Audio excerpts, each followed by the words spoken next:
أشكر بعد شكر الله عز وجل أخي الحبيب والشيخ المبارك ياسين أبا هارون على هذه المقدمة الرائعة والكلمات الذهبية.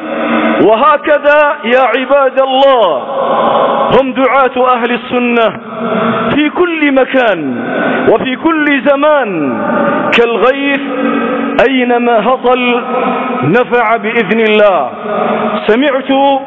وسمعتم تلك الكلمات الطيبات النيرات التي تدل على سعة وباع في القراءة والاطلاع.